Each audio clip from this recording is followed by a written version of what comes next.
ओम शांती. आज 21 जून आंतरराष्ट्रीय योग दिनानिमित्त आपण सर्वांना सुखी, स्वस्थ, समृद्ध व आनंदी जीवनाच्या भरभरून शुभेच्छा. चला तर मग थोडंसं बोलूया योगाविषयी. त्यासाठी काही क्षण आपले मन एकाग्र करा आणि या गाण्याच्या भावार्थाला समजून घेण्याचा प्रयत्न करा. मनोराज योगी जिंदगी में परम शांति होगी. मेरे प्यारो बनो राजयोगी, राजयोगी बनो राजयोगी. मन का दर्पण दमकने लगेगा, आत्मचिंतन चमकने लगेगा. मन का दर्पण दमकने लगेगा, आत्मचिंतन चमकने लगेगा. योग पथ पर जरा चल के देखो, सारा जीवन महकने लगेगा. सारी काया हो, सारी काया बनेगी निरोगी. मेरे प्यारो बनो राजयोगी, राजयोगी बनो राजयोगी.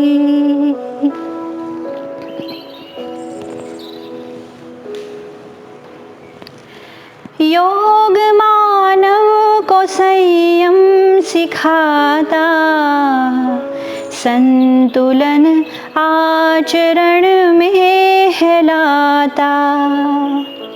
योग मानव को संयम सिखाता, संतुलन आचरण में हिलाता.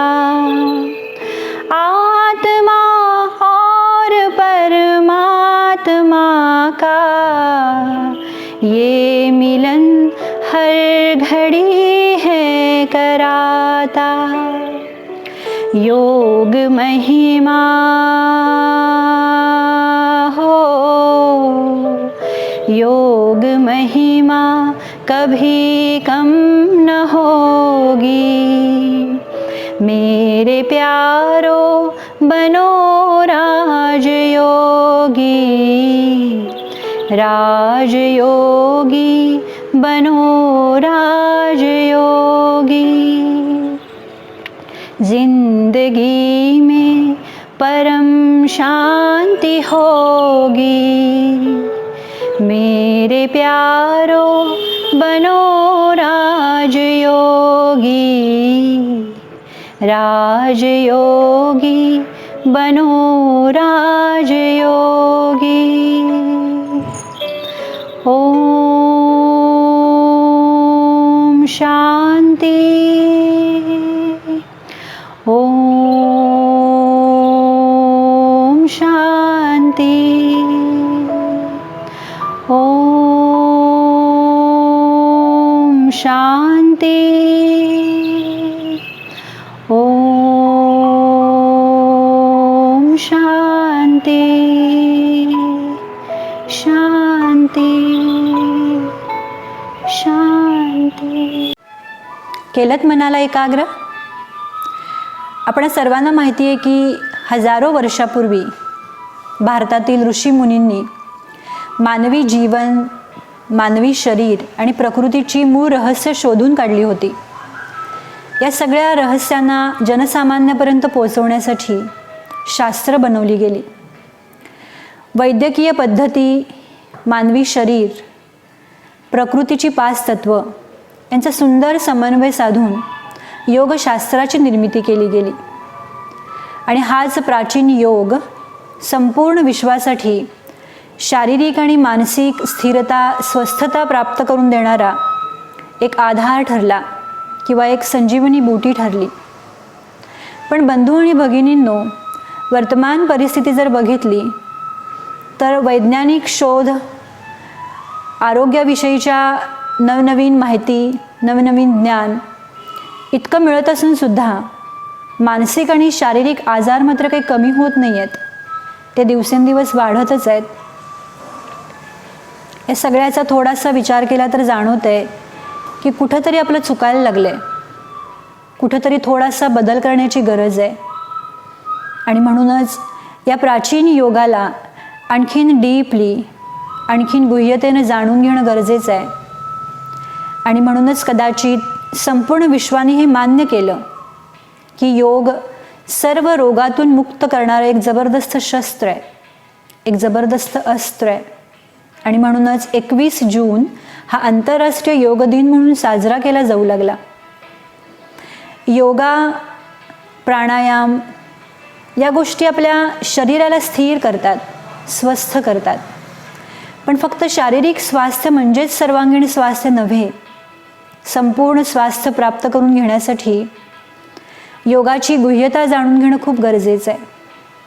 नक्की हा योग काय आहे आणि हा खरंच किती सोपा आहे हे जाणून घेण्यासाठी आपण आज सहज राजयोगाची विधी आणि अनुभूती करून घेणार आहोत.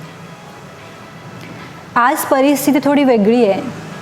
आज आपण एखाद्या मैदानावरती किंवा हॉलमध्ये एकत्र नाही येऊ शकणार, पण आपल्या घरी बसून आपलं कामकाज करत असताना काही क्षणासाठी आपल्या मनाला एकाग्र करण्याची सुंदरशी विधी आपण शिकणार आहोत. या तर बंधू आणि भगिनींनो, जाणून घेऊया सहज राजयोगाची विधी आणि करूया सुंदर अनुभूती.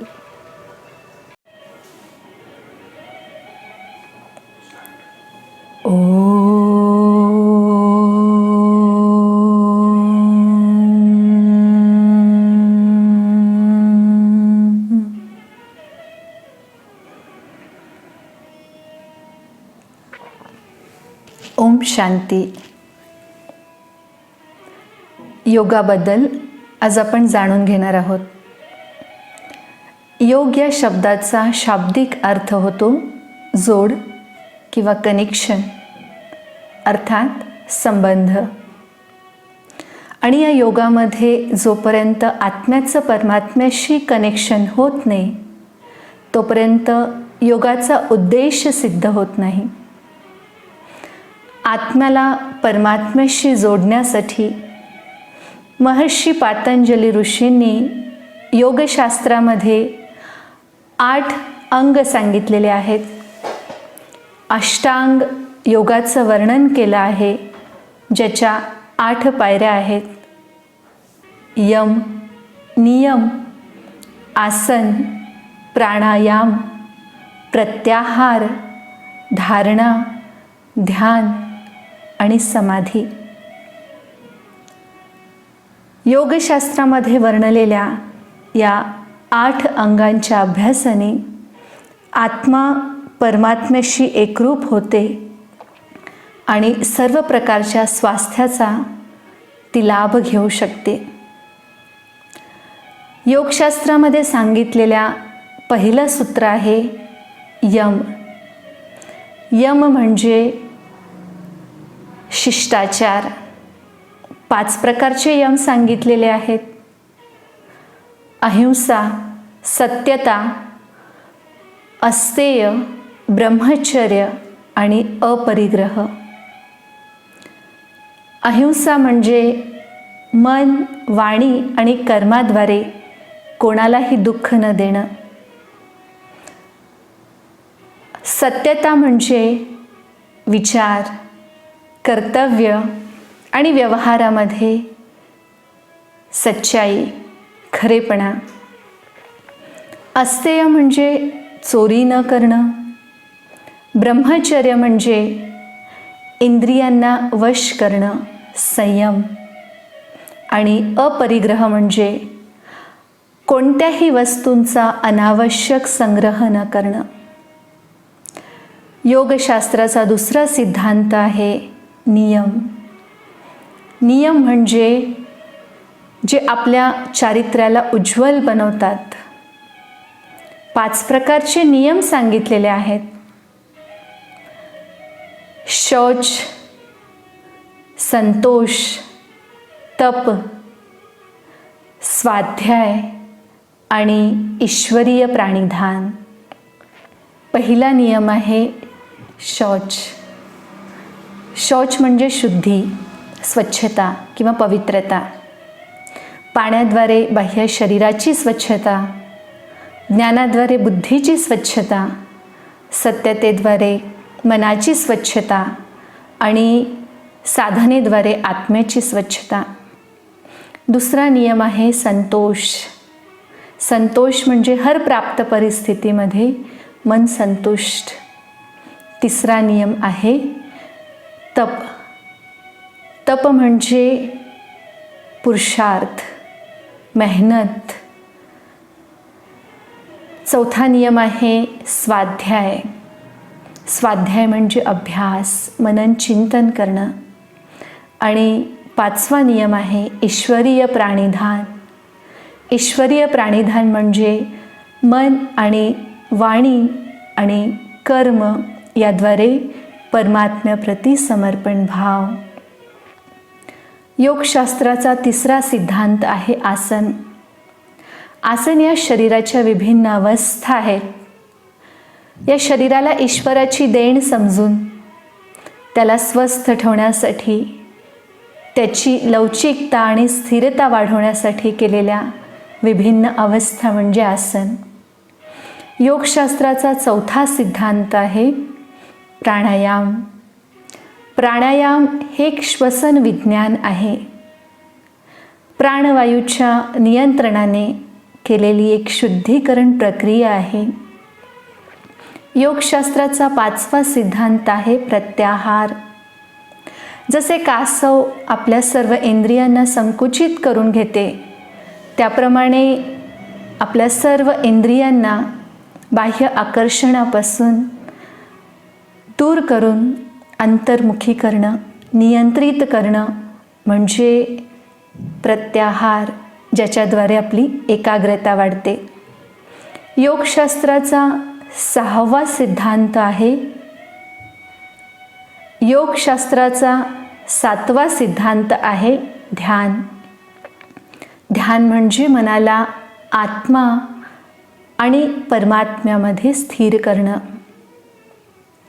आणि योगशास्त्राची शेवटची पायरी आहे समाधी. शेवटची अवस्था समाधी अवस्था म्हणजेच मग्न अवस्था. आत्मा परमात्म्याशी एकरूप होते, तादात्म्य पावते.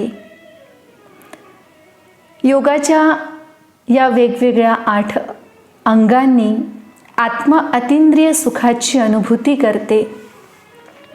परंतु हे 8 अंग सर्वांनाच शक्य आहेत असं नाही. यासाठी सहज मार्ग आहे. निराकार परमपिता परमात्मा प्रशिक्षित गीतावर्णित सहज राजयोग. हा राजयोग म्हणजे डायरेक्ट आत्म्याचं परमात्म्याशी कनेक्शन किंवा मिलन आहे, ज्याला आपण एका गोष्टीच्या द्वारे समजून घेऊयात. एक याचक नित्य नियमाने एका राजाकडे रोज याचना करण्यासाठी जायचा आणि तो राजाही खूप दानी होता, नेहमी त्याला दान करायचा.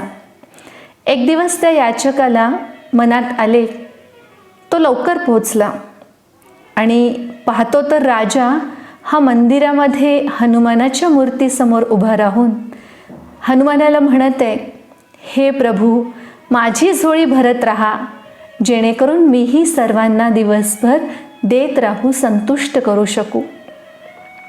याचकाच्या मनात आले की हा तर माझ्यासारखीच हनुमानाकडे याचना करत आहे, मीही हनुमानाची आराधना करतो म्हणजे मला राजासारखं भरपूर मिळेल.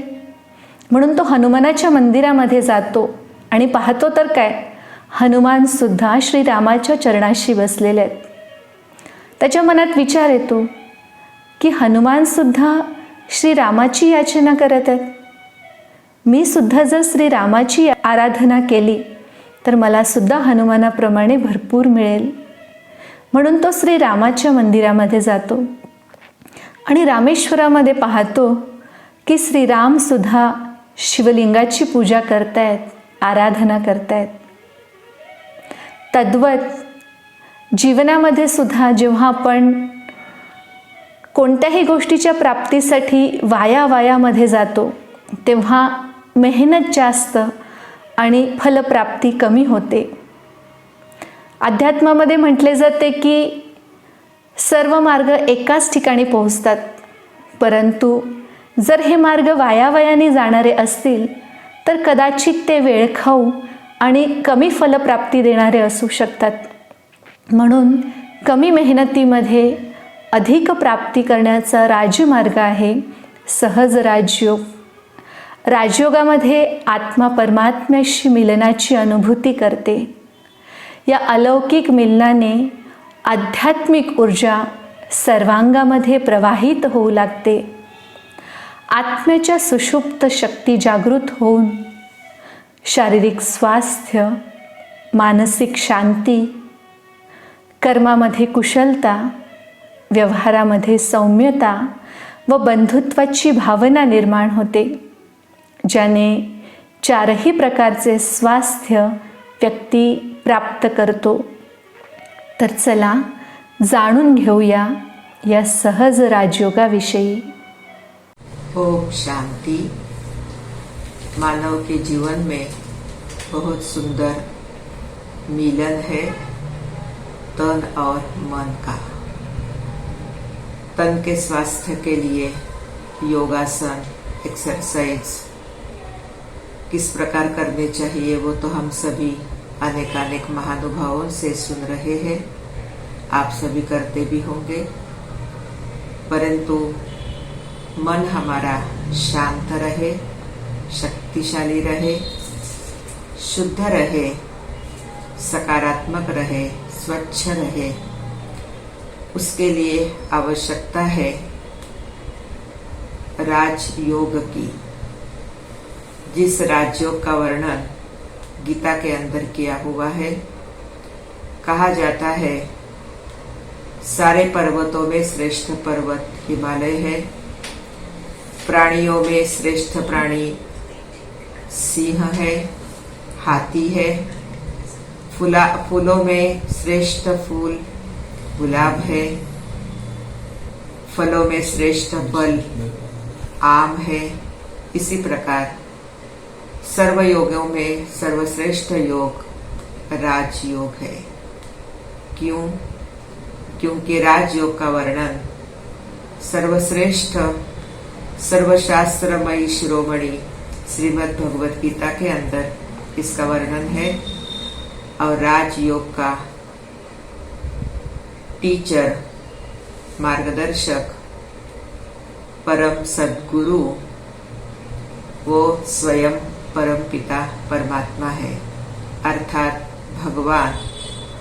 हम सभी मनुष्य आत्माओं रूपी अर्जुनों को राजयोग सिखाता है और राजयोग के आधार से हम अपने जीवन में 4 प्रकार का स्वास्थ्य प्राप्त करते हैं. एक तन का, दूसरे मन का, तीसरे धन का, चौथे जन परिवार.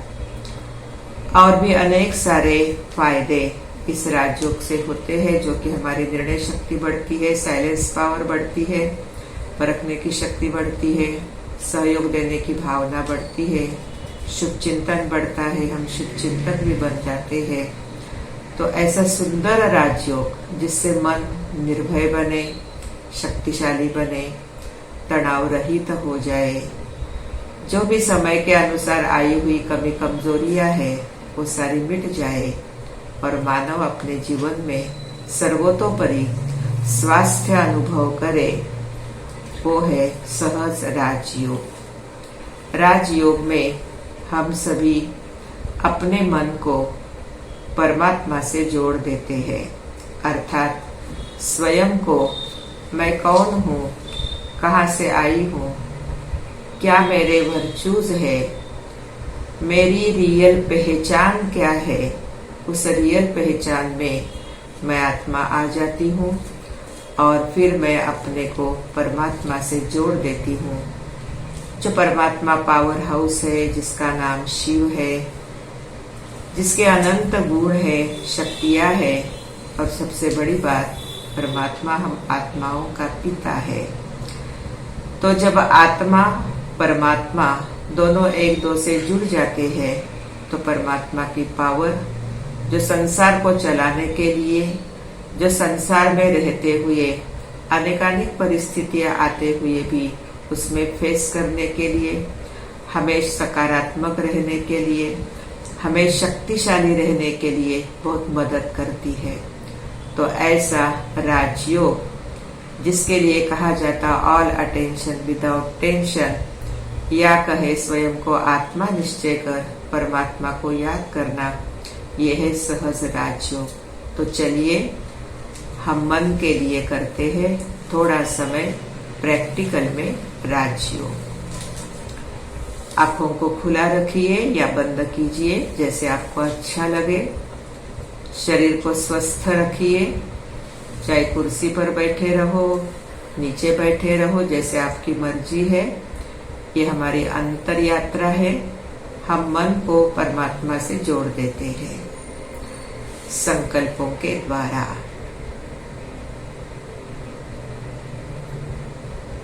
मैं एक शुद्ध आत्मा हूं।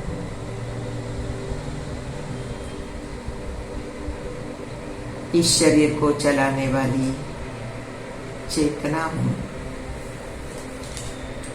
दो भ्रुकुटी के मध्य में मेरा निवास है। फील करो, दो भ्रुकुटी के मध्य में एक चेतना है, उसे फील करो। और मैं चेतना शांत स्वरूप हूँ, शक्ति स्वरूप हूँ। मैं चेतना पवित्र स्वरूप हूँ। मैं चेतना सुख स्वरूप हूँ। मैं चेतना आनंद स्वरूप हूँ। प्रेम स्वरूप हूँ। मैं चेतना सकारात्मक हूँ। मैं निर्भय हूँ, निर्वैर हूँ, निश्चिंत हूँ। अब हम अपने आप को परमात्मा से जोड़ देते हैं, अर्थात प्रभु का चिंतन अपने मन में करते हैं। मुझ आत्मा का पिता परम पिता परमात्मा है, जो ही प्रकाश स्वरूप है। अपने आंखों के सामने परमात्मा का स्वरूप देखो, प्रकाश स्वरूप है। परमात्मा अनंत गुणों के भंडार है, शक्तियों के स्रोत है। उस परमात्मा से, उस ज्योति बिंदु भगवान से, उस मेरे प्यारे पिता से शांति की किरणें, आनंद की किरणें, प्रेम की किरणें, सुख की किरणें, शक्तियों की किरणें, सकारात्मकता की किरणें मुझ आत्मा के तरफ आ रही है, आ रही है, आ रही है। और मैं आत्मा सकारात्मकता से भरपूर हो गई हूँ, शांत हो गई हूँ, शक्तिशाली हो गई हूँ।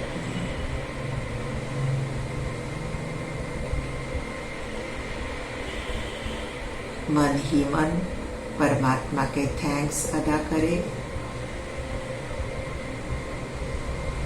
स्वयं को रियलाइज करे कि मैं चेतना हूँ, परम चेतना की संतान हूँ। इसलिए ऑलरेडी बहुत शक्तिशाली हूँ। परमात्मा पिता छत्र छाया के रूप में सदा मेरे साथ है। अब इस संसार में रहते हुए मुझे अपने स्वधर्म में स्थित होते हुए सारा कारोबार करना है।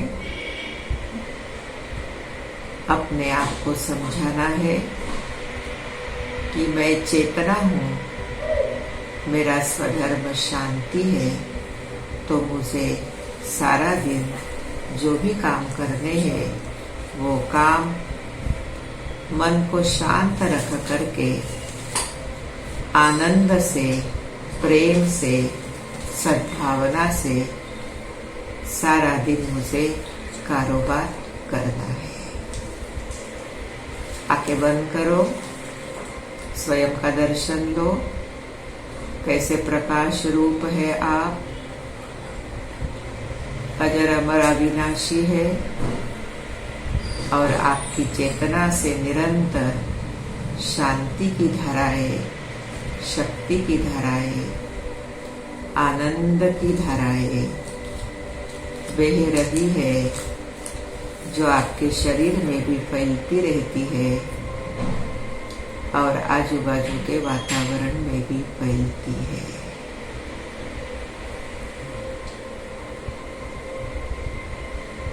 आंखें खोलो।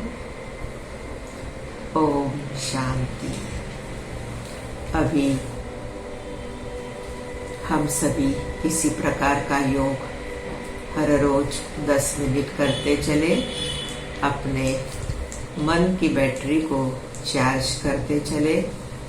आज लाखों ब्रह्मा कुमार कुमारी राजयोग का अभ्यास कर रहे हैं और सभी ने उसके अंदर सुशिक्षित भी है, अशिक्षित भी है, गरीब भी है, श्रीमंत भी है, ऑल कैटेगरीज के है, ऑल देश के लोग हैं, लेकिन हम सभी बहुत ही राजयोग के अभ्यास से निश्चिंत हो गए हैं, तनाव मुक्त हो गए हैं। जीवन जीने की कला हम सब ने सीखी है, अपने अंदर की कमजोरियों को मिटाते हुए, खत्म करते हुए, सारे वैल्यूज को जीवन में धारण करते हुए हम सभी चल रहे हैं। हम आप सबकी बहनें हैं, आप सभी को भी हम ये रिक्वेस्ट करते हैं कि हर रोज 10 मिनट मेडिटेशन जरूर करो, राजयोगा मेडिटेशन करो और परमात्मा के अनेक अनुभव अपने इस कर्मयोगी जीवन में, व्यवहारिक जीवन में करते चलो। ओम शांति।